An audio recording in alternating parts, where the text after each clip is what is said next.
Mga kabida, isang magandang oras sa lahat at welcome po sa aking channel. Eto na, meron pong grupo daw mga kabida ng mga Pilipino sa Madrid, Spain ang nag-organize po para hanapin ito pong si dating Congressman Zaldico mga kabida. Napabalita kasi na si Ko ay nagpunta po ng Madrid Madrid, Spain. At dahil dito kusang loob na po ng mga Pinoy na hanapin po ito mga kabida. Kasi po unang-una kahit na po yung mga Pinoy po dito sa Pilipinas yun yung kanila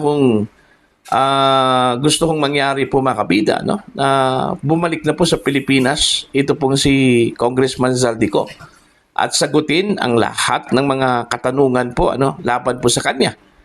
Lalong-lalo na po ito pong aligasyon po mga kabida patungkol sa kanyang partisipasyon sa flood control projects at maging ito pong napaka-controversial na 2025 national budget po natin mga kabida.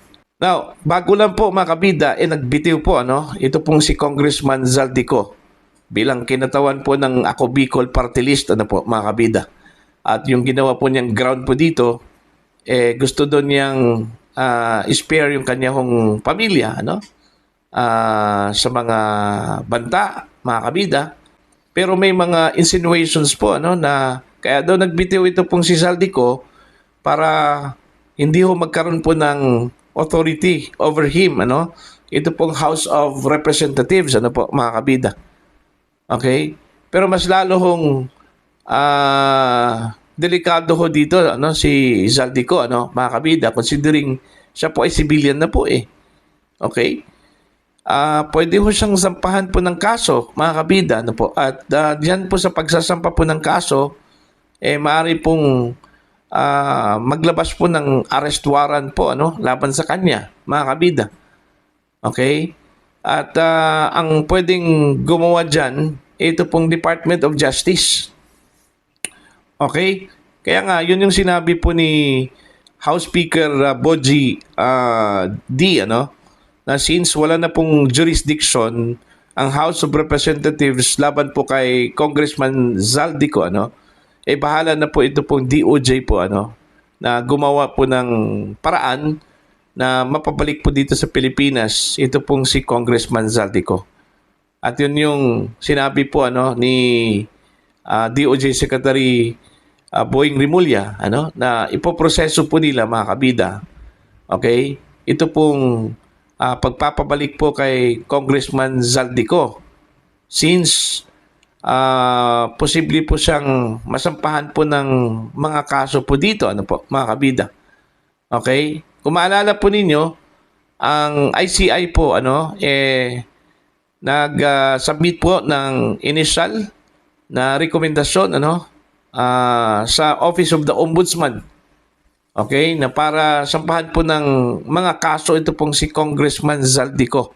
At take note mga kabida, yung possible cases po na isasampa po sa kanya mga criminal cases po ito, kagaya po ng malversation of public funds,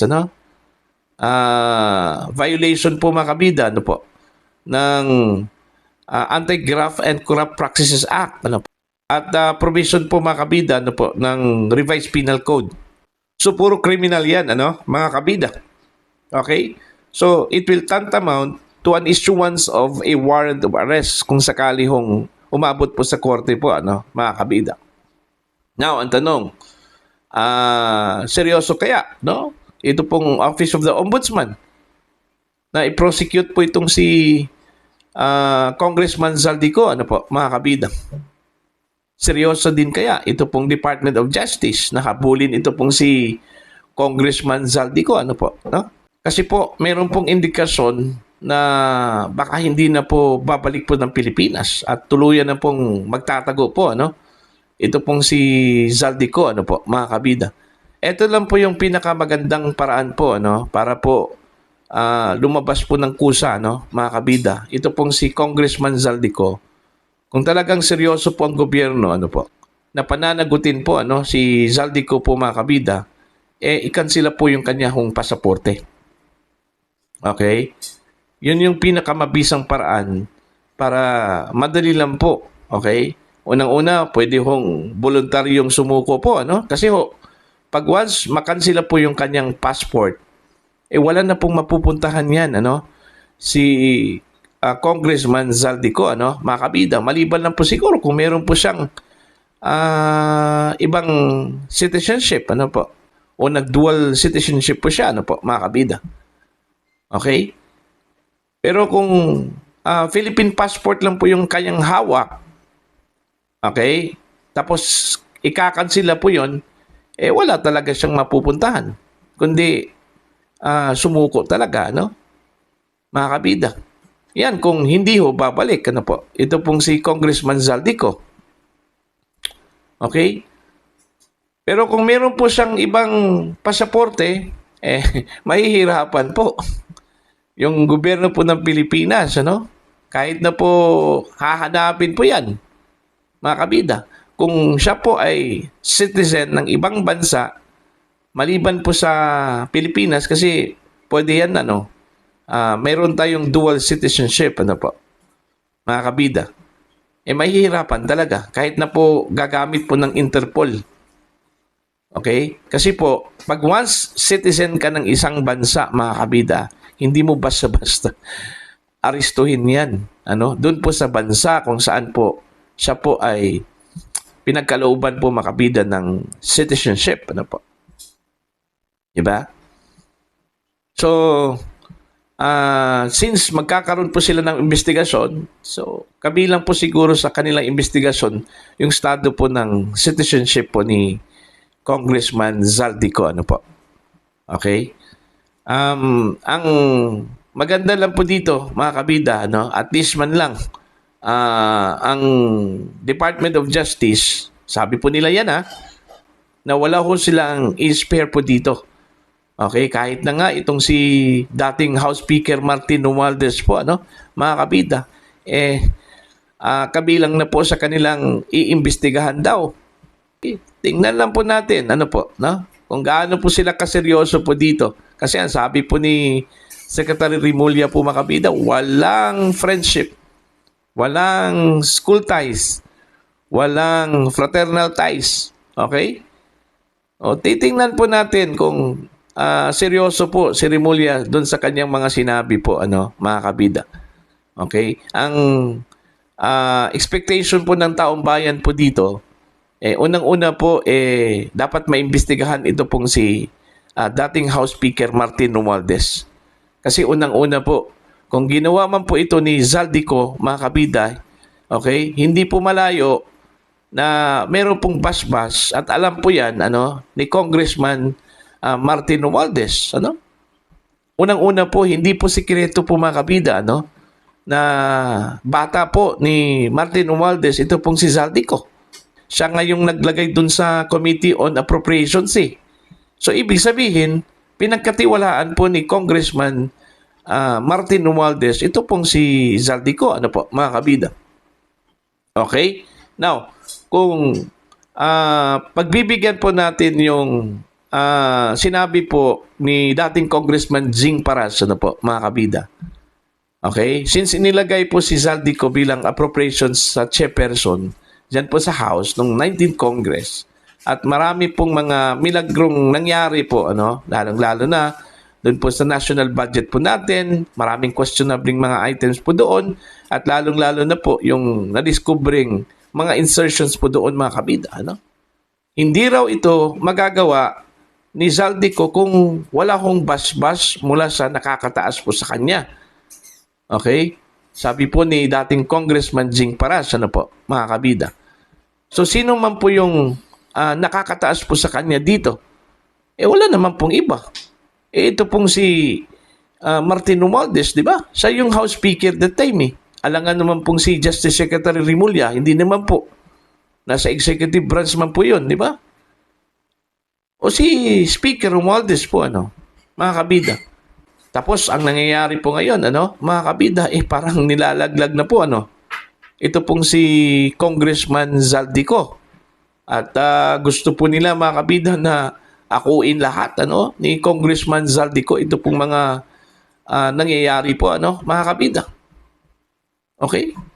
Taliwas po ito doon ho sa naging pahayag ni dating Senate President Cheese Escudero, mga kabida, sa kanyang privilege speech, na ang may pakana daw dito, ang mastermind daw dito, mga kabida, sa issue po ng corruption, hindi po si Zaldico, kundi si Martin Romualdez daw, mga kabida.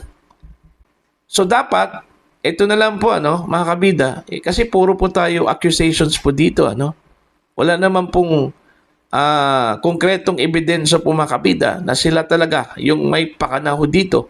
Kagaya na lang po, may mga paper trail, documentary evidence, wala eh. Puro lang po salita. Puro lang po, sabi nila, personal knowledge, po. Sa bagay, mabigat po yung personal knowledge po, mga kabida.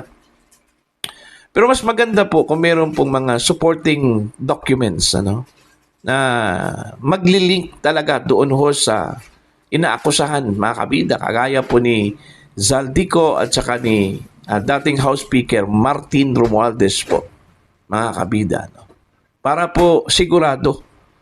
Okay? Hindi naman po natin ngayon pwedeng sabihin po, mga kabida, na tama si Senator Cheese. Okay? Na mali si Senator Cheese, tama si Gudesa, mga kabida. Kasi ang pinakamabisang ebidensya talaga yung physical na evidence, kagaya ho ng mga documents, paper trail, yun. Hindi na yan pwedeng itatanggi pa yun, mga kabida. Kaysa dito ho, sasabihin po natin na kitang-kita ko po, nagdala po ako ng pera dito, okay? Personal ko pong inihatid doon po sa bahay ni dating House Speaker Martin Romualdez. Pwede namang sabihin yan. Walang problema po yun, di ba? Pwede ding i-invento yan, mga kabida. Opo. Now, anong unang-una interest po ni Gudesa na siya po ay mag-imbento po ng istorya dito, po? Unang-una, hindi po siya kongresista. Pangalawa, wala siyang connection po, patungkol ho, mga kabida, sa bribery dyan po sa, sa flood control. Hindi po siya taga DPWH. Okay? In short, wala ho siyang kaalam-alam po, pagdating ho sa issue po ng flood control. Ang kanyang tanging alam lang po dito, mga kabida, na siya po ay naghatid daw ng pera, at hindi lang po basta-basta pera, kundi mali-maliit ang pera, doon po sa bahay ni Zaldico at saka sa bahay po, daw ni dating House Speaker Martin Romualdez, mga kabida. So, need po yan ng documentary evidence in order to strengthen the case kung mayroon man pong kaso, laban sa kanila, mga kabida. Okay?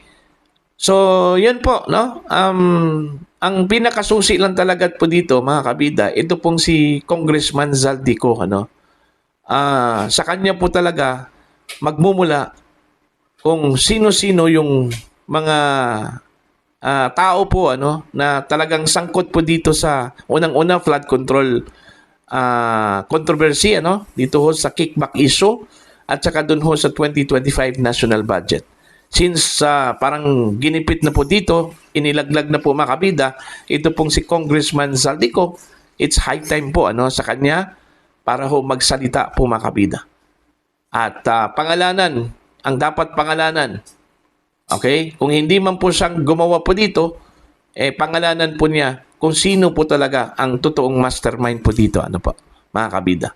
Okay? Para po sa inyong opinion at pananaw, please comment down. Sa mga hindi pa po subscriber sa aking channel, please subscribe.